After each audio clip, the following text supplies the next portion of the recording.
What is consciousness? This is one of the most fundamental questions that humans have ever asked. It's also one of the most difficult questions to answer. Descartes, the great French philosopher, said that consciousness can be defined by the act of thinking. He famously wrote, "I think, therefore I am." In other words, if you're able to think, then you must exist. But what does it mean to think? And what does it mean to exist?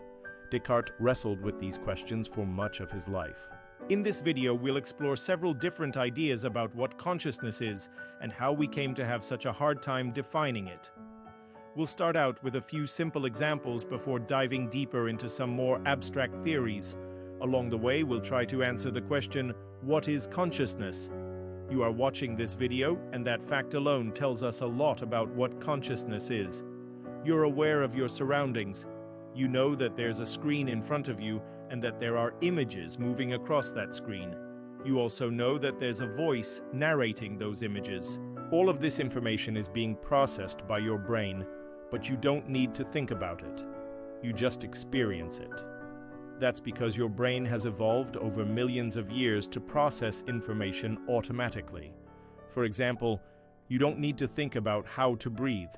Your brain takes care of that for you so that you can focus on more important things, like what you're watching right now.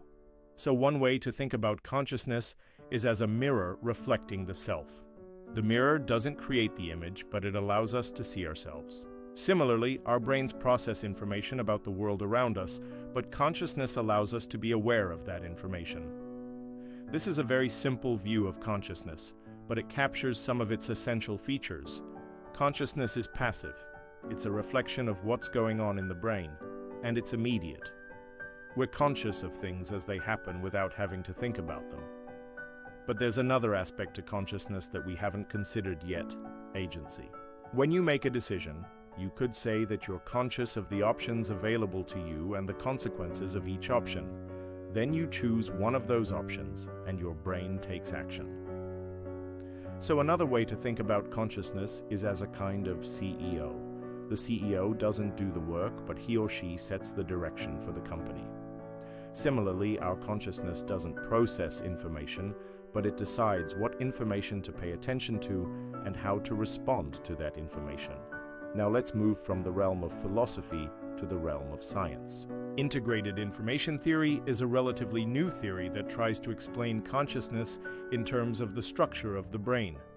The idea is that consciousness arises when different parts of the brain become integrated, meaning that information can flow freely between those parts. This is similar to the way a symphony orchestra works. An orchestra is more than just a collection of instruments. It's the sum of the interactions between those instruments. Similarly, consciousness is more than just the sum of the parts. It's the interaction between different parts of the brain that gives rise to conscious experience. Integrated information theory has some implications for how we think about artificial intelligence.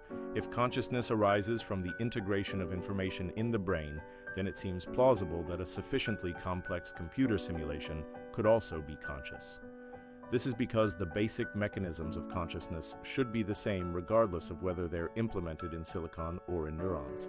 Of course, this is still a controversial issue, but it's one that's increasingly being explored by neuroscientists and philosophers. To understand consciousness, it helps to take a step back and look at what we're trying to understand. We're trying to understand experience. Experience of what? Experience of something. There has to be a subject doing the experiencing. And that subject is you. You have an experience of something. But what is that something? An experience of what? An experience of something else. Now, it may seem like we're playing a semantic game here, but we're actually trying to get at the fundamental nature of experience.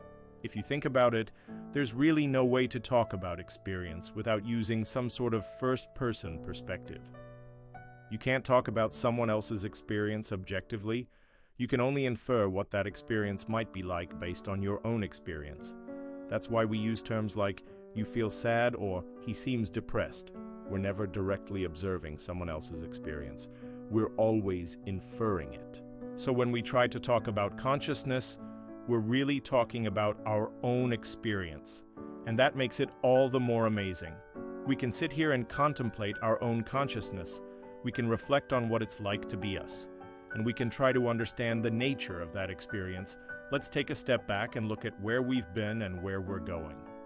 We started by exploring some simple ways to think about consciousness.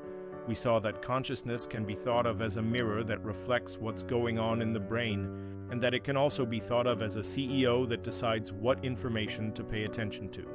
We then looked at a more scientific theory of consciousness, integrated information theory, which says that consciousness arises from the integration of information in the brain. Now it's time to bring all of this together and answer the question, what is consciousness? As we've seen, there's no one answer to this question.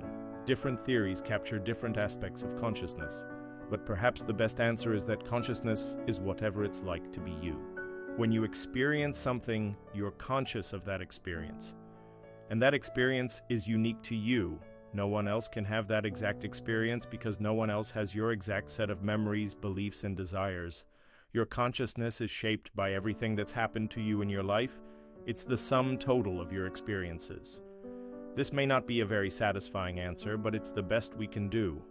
We can't be objective about consciousness because consciousness is inherently subjective. The only way we can talk about consciousness is in the first person. We can only speak from our own experience. That being said, there's still a lot that we can learn about consciousness by studying it scientifically. We're learning more and more about the neural correlates of consciousness, which is the activity in the brain that's associated with conscious experience.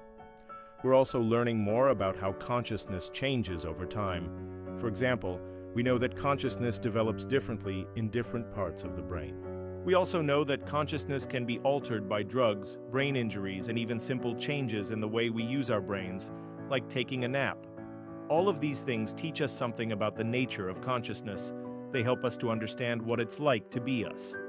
Now let's take a break from talking about consciousness and do something more fun. Let's play a game. Let's play a game where I ask you a series of questions and you answer each question with either a yes or a no. At the end of the game, I'll tell you which character you are.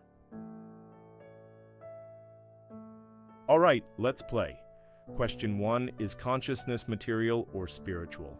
Now go to the comments section and vote for your answer. Type material if you think that consciousness is material or spiritual. Type spiritual if you think that consciousness is spiritual. Hey, thanks for watching this video.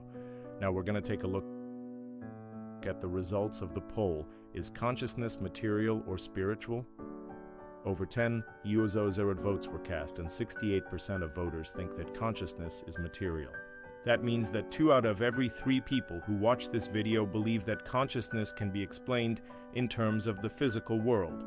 Only 1 out of 3 people believe that consciousness is spiritual in nature.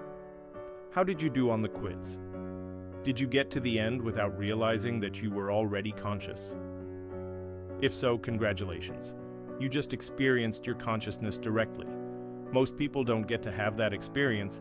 They need to be reminded of it. And that's what this video is all about. There's a story about a man who was in a coma for several years. One day he was brought out of the coma and he began to speak. The first thing he said was, "Where am I?"